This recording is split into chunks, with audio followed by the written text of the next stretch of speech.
Cette fois-ci, je vous fais une petite démonstration pour des vortex.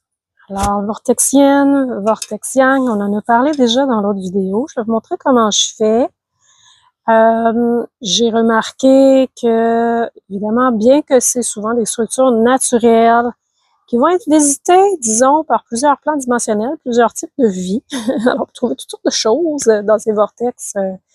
Et aussi, bon, que les anciens, les bâtisseurs utilisaient à bon ou mauvais escient, tout dépendant, ou créaient aussi, nombre de formes, pierres, matériaux, etc.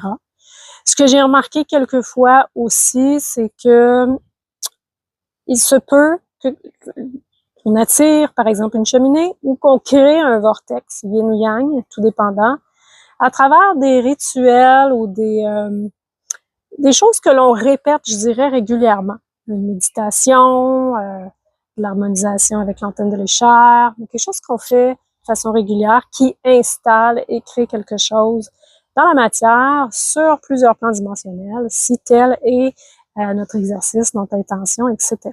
Alors, j'ose le mentionner aussi parce que ça fait 2 fois que je le note, je le dénote et je le teste. Donc, pourquoi pas? Vous pouvez vérifier si vous avez un endroit clé, s'il y a quelque chose là, qui est à cet endroit-là ou près.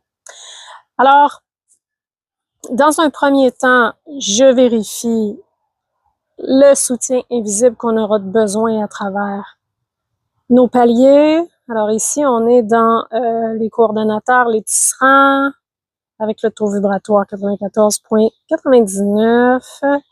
Alors, j'avais les Deva majeurs et j'avais aussi dans les ouvriers, les artisans du vivant, 97.999. On avait aussi l'esprit du lieu. Alors, je vais activer les 2 plans de conscience.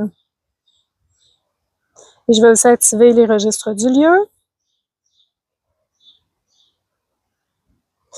Et ce que je dois ajouter et que j'entends aussi, c'est que, bon, ces structures-là peuvent être liées à d'autres structures, à différents points de la Terre. Donc, c'est quand même pas anodin. On en reparlera peut-être.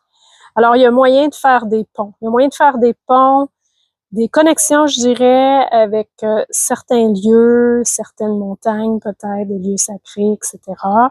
Mais évidemment, on n'opère pas ça juste comme ça. On demande toujours à des plans de conscience supérieurs, élevés, si c'est juste, etc.